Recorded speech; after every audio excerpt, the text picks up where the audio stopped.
All right, Kevin back with you for another episode of the $1 Million Relationships Podcast. And today I am here with Hunter Hensley. Hunter, welcome. So awesome to have you on the show, man.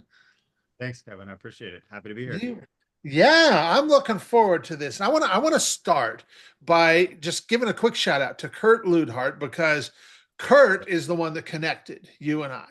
And I've been getting to know Kurt and his wife over the last couple months, and I'll tell you what, I love Kurt and his wife Kristen. Just I love who they are. I love how they show up, and man, they have an amazing skill set, and that to the right people, it's incredibly valuable. And the other thing that I love about Kurt and Kristen is, we have this in common. We just all place such a high value on relationships and stuff. And Kurt was the one that connected you and I and was like, you guys should make time to talk and get to know each other. And so we kind of had that conversation, and Kurt was like totally right on point, and that's the beauty about relationships is when it comes via somebody that you just have this respect and appreciation for. Hunter, the first time you and I spoke, it was like we'd known each other for years just because we were both mutual friends with Kurt and stuff. Exactly. So, Yeah. what a testament to the power of relationships. So what I'd like to do is just kind of start off by turning it over to you, Hunter, and so you can share a little bit about what you guys are doing, who you serve, what inspires you most about the work you guys are doing, the impact you're making in the world, and maybe if you feel like sharing some backstory, whatever you feel led to share, we're wide open to talk about here. Cool. Well, I'll start then.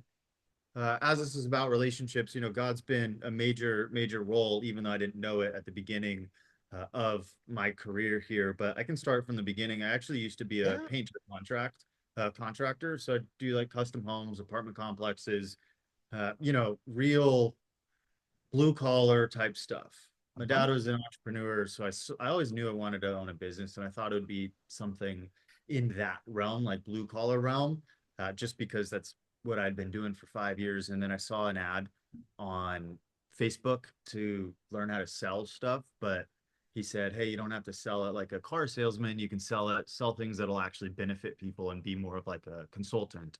And so I paid him a bunch of money and went through the program. Ended up selling for him. Uh, Literally got through his program in like 2 months and then started on his sales team. And then from there, just worked my way up into being an appointment setter, then being a closer, and then being a coach on a different program, teaching, people who are getting into marketing agencies, like starting their own agency, on how to actually prospect and talk to people inside the agency to really help them, not just, sell and make money, but to sell to the right people that they could actually help. And I did that for a few years. But because of some connections I made, I was actually introduced to another company where I just became their VP of sales.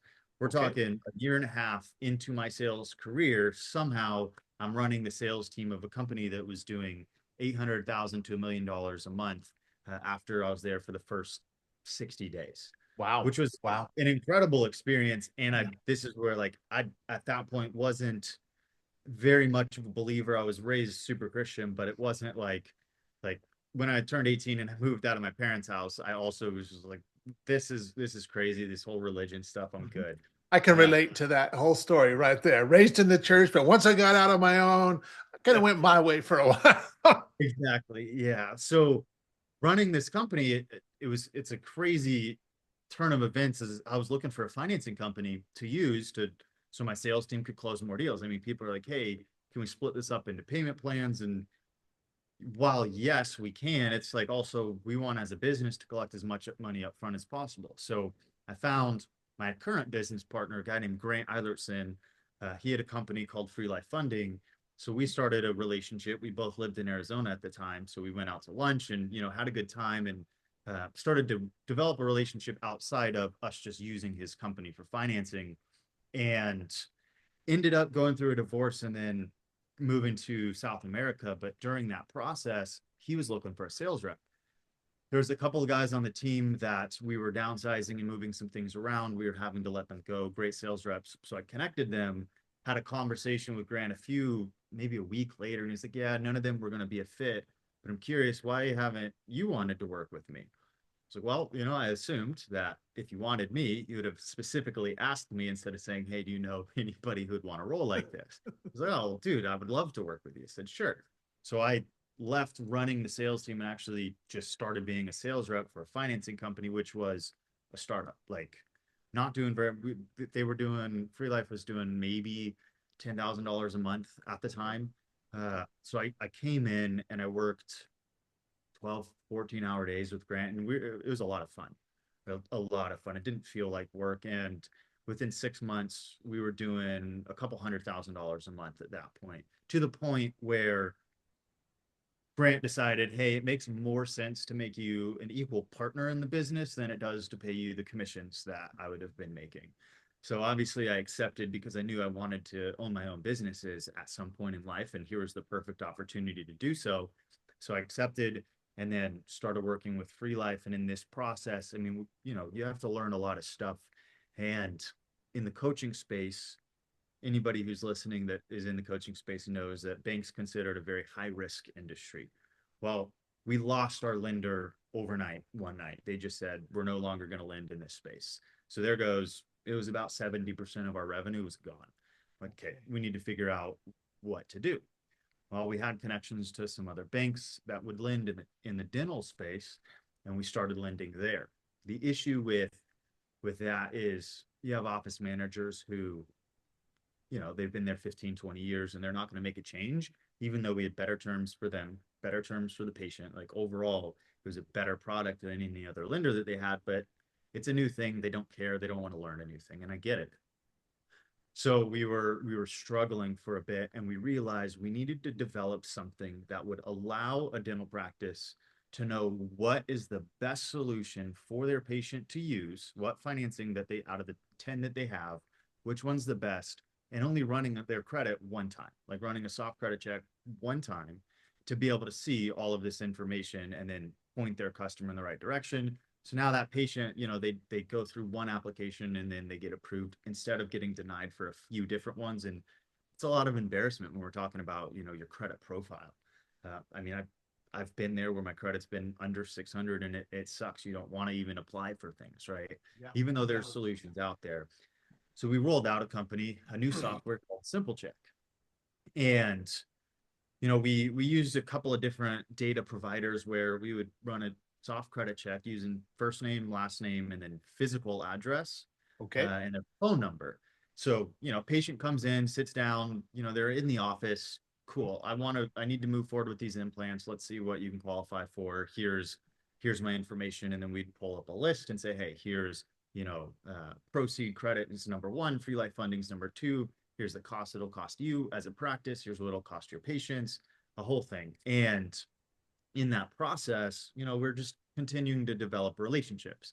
One thing I've learned is it's more about who you know at this point than what you know. And we developed a relationship now directly with TransUnion. So that means now I don't even need a physical address. I can go name, first and last, phone number, and email address and run a soft credit check on anybody as long as you get their consent. So that's when we're like, hey, we need to move back into the coaching space because everybody's running ads and you're always running an opt-in form that has first name, last name, phone number, and email. That's the best way to try to get a hold of people, right? So we essentially will now take Simple Check. Somebody has a $15,000 program. They're, getting 10,000 leads a month. They have a full sales team. Well, you don't want your sales team taking calls with people who just can't afford it. Yeah, at all, right? So we connect to their opt-in. We'll run a soft credit check and then kick straight into the CRM how much available credit they have to spend today across all their credit cards, what their Simple Check credit score is. It varies. It's not legally speaking their TransUnion FICO 8, but it's really close. We just had to build an algorithm that runs through and it kicks back a number that's very similar. So, if it comes back saying it's a 650, you can assume that it's very close to their TransUnion FICO 8 number, while still, keeping us within the agreement that we have with TransUnion. So this has allowed, I mean, some of our merchants, I mean, they've increased their cash collected because their sales team only talks to people who can buy. The people Yeah. who can't afford it, you just throw them into a low ticket funnel. We have now connections and partnerships with like bolt-on profit centers, like a credit repair company who will repair their credit and then kick back that customer to you to go through your main program, that type of stuff. But your sales team can close way more deals, Yeah. right? And then, you know, there was some really smart people. We have merchants who are really smart. And my favorite part is they let us know, hey, I don't know if you knew this, but you can actually backfeed all of this data into your pixel and tell Facebook and Google and YouTube to literally give you the most qualified individuals possible. So we're like, I was taken aback. I'm not a marketing guy, right? I'm a sales guy. So my heart goes to the sales team, which is why this is so cool for us. It's like, hey, I'm helping sales guys make a lot more money. Yeah. Well, now it's helping the business because lead cost goes down. I mean, lead cost I've seen go down from like $35 a lead to $12 a lead with one of our merchants. Wow. Wow. Quality of lead goes up, which is weird to me. I don't understand why. I'm again not the marketing guy, but somebody had 80% of their leads were unqualified. They installed Simple Check, and literally within a week, 80% of their leads were qualified. The numbers are a Wow. little bit off. It's like 78 point Uh-huh. something. You Hmm. know, roughly 80% of the leads are now qualified leads. I think it's because there's consent language, right? On the opt-in form, I have to have a statement that says, when I opt in, I'm authorizing you and your affiliates to run a soft credit check to personalize my experience. People read that.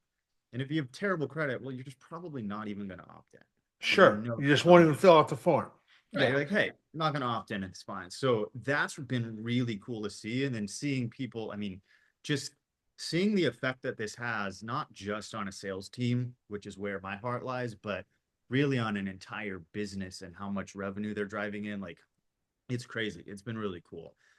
So like the favorite part of being able to put it back into it's because it came from, you know, merchants who they were we were just on a call to do a testimonial, and they're like, hey, I didn't know if you knew this, you didn't tell me I could do this, but I'm actually using this data to backfeed it, and you should tell all of your merchants. So then we did, and it's been really cool.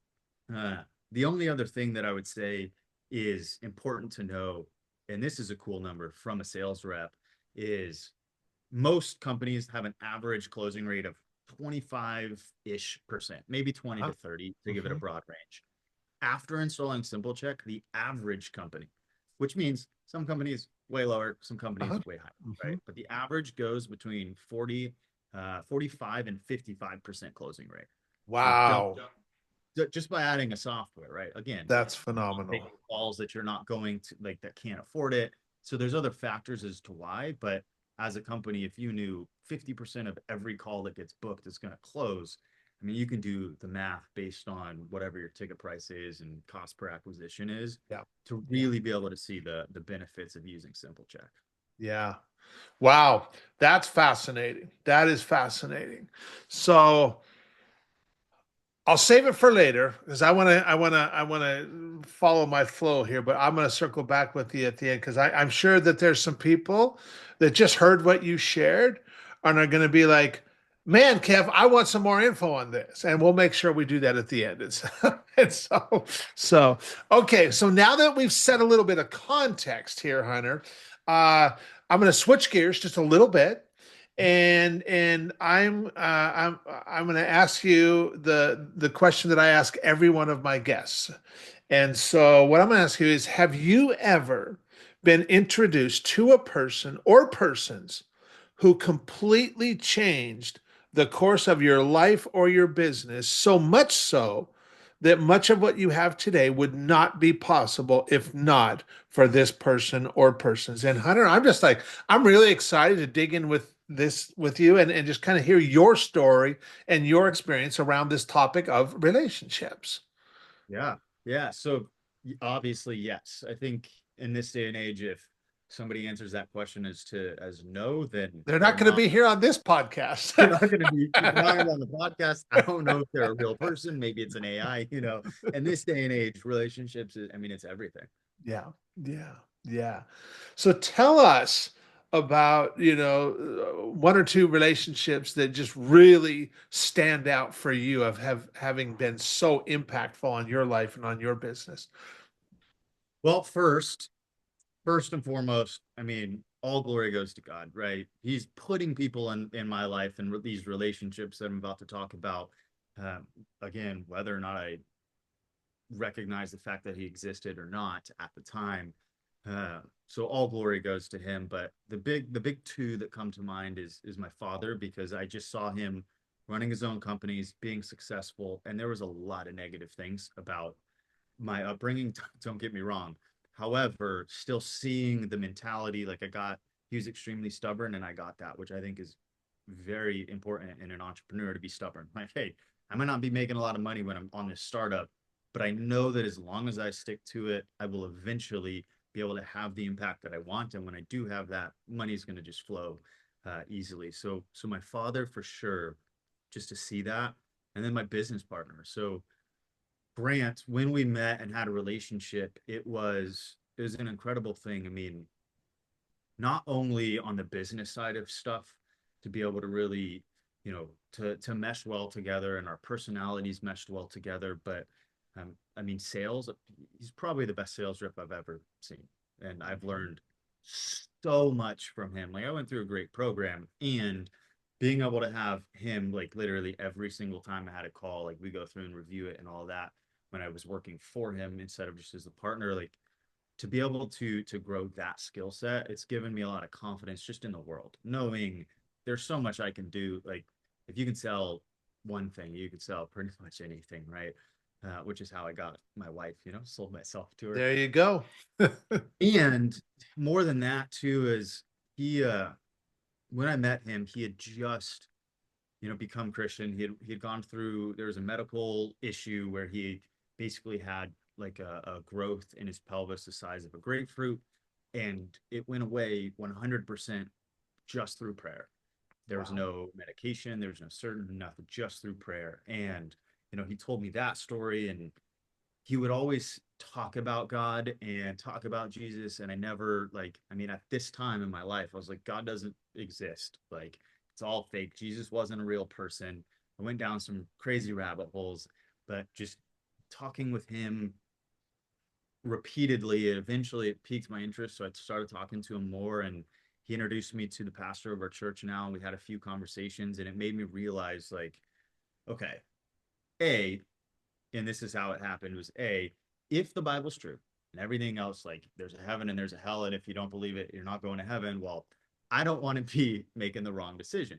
So first it was, let me just pretend and just, like, do the motions to what a Christian would do. So that way, if the world ends tomorrow or plane crashes or whatever, right, I'll be fine, go to heaven. And as I was pretending and reading the Bible and praying, and like, I just really started to develop an actual relationship with God. And I mean, that's crazy. So without my business partner, where I'm at in life career wise wouldn't have happened, but also where I'm at in life, in my personal life, with like now wife, met through a connection with him, with God, like, none of that would happen. So those are the two main people in my life that have had a massive impact. I love that. I love that.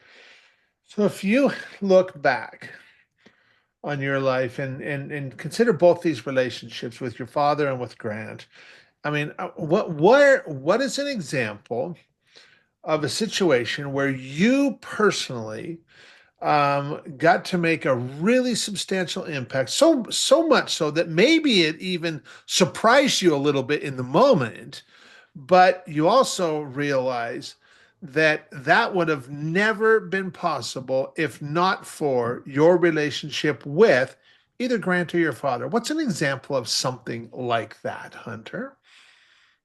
So there's two examples that come to mind. Okay. I'll give you both. Number one is, I have a good friend who runs his own business, and essentially, because I had the relationship with Grant, and this was when I was a sales rep for him, and I mean, this friend trusted me, I was able to help him go from $100,000 a month in his business to generating like I think the most that they ever did was just under 4 million a month, but they were consistently between like 1 and 1.5 cash collected per month for like months on end, Okay. just because of the skills that I had learned while working with Grant and because of the relationship. Without Grant, I wouldn't have been able to help him at all. Like financing would have been a thing that he could have used. He used that a lot. And the ability to go on, and I literally like trained a sales team. It got to a point where I was like, hey, you need to, your head sales rep needs to go. Like he's not a sales rep. He's great for client success, and you need to put him in that role. And we need to hire you a real sales team that has that experience. And we did, and I helped him do that. But again, that wouldn't have happened, without Grant in my life or that relationship.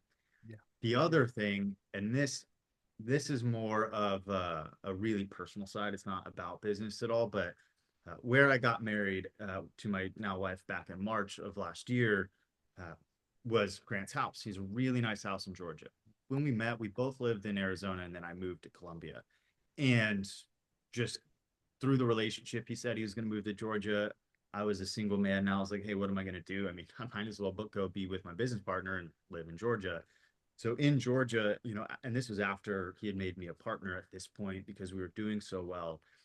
He was able to buy a very nice house. And then through this process, literally none of it would happen. But I was standing in his backyard. There's a little garden area that's like now they're growing tomatoes and all that stuff too. But they had just moved in and we cleared it out and we literally got married in his backyard. There's a spring and a waterfall and a pool. Like it's a really beautiful, beautiful house. And again, it's just like that wouldn't have happened. I wouldn't have met my wife. He wouldn't have been able to get the house if that relationship hadn't cultivated. Like a lot of really, really cool things have happened just from that relationship. Yeah. Wow. Wow. I really appreciate you taking the time to share this because, I have long believed that as entrepreneurs, relationships are our most valuable asset. Everything else stems from there. And you just what you've shared here is just yet another example of that, another example of the power of right relationships and stuff. For anybody that's listening to this, that is like, Kev, man, I really like Hunter. I love how he shows up. I love who he is. And I'm curious about what they're doing too and stuff. And maybe I might even be a right fit for what they're doing. How can they find out more information on you guys? So a couple of different ways. I mean, Facebook or Instagram. Just Okay. type Hunter Hensley. The handle on Instagram is official Hunter Hensley. Facebook Okay. it's Hunter Hensley. And if you're in the coaching space, I'm sure we'll have a ton of mutuals. If you're just like, hey, I need simple check, don't really care about that personal relationship with you, which if you're listening to this, I'm assuming won't be the case. I would But be so disappointed. yeah, me too. However, if you wanted, hey, let's just get on SimpleCheck, that's fine. You can go to simplecheck.com and look at there's a lot of information. There's actually a tool on the website that you can run a report on yourself to see it work live. Once you see that, you'll see the power of it. I mean, sometimes I still take sales calls and people will get on and well, how do I know this is going to be accurate? Run your information. I send them the website, they do it and they say, cool. How do I get started? So it's a really cool, neat tool to check out. Again, it's just simplecheck.com. Okay. Awesome. Awesome. Well, Hunter, any last thing you feel led to share before we call it a wrap? I just want to thank you, Kevin. I really appreciate the opportunity to be here. And thanks to Kurt. I mean, to Yeah. be connected to you. Kurt's also connected me to some other people, which is really cool. And I think that just from the podcast, I'll be connected to a lot of people, which will be thanks to you. So I just wanted to give you a big heartfelt thank you. Yeah, well, you are so welcome, and this is what I love doing is bringing like-minded entrepreneurs together who just already share core values. Because man, you get the right people together, having the right conversations for the right reasons. That's when magic happens, man. And so, yes, thank you so much, Hunter, and I am really stoked to get this out there and share it with a lot of other entrepreneurs. So, thanks again. Thank you.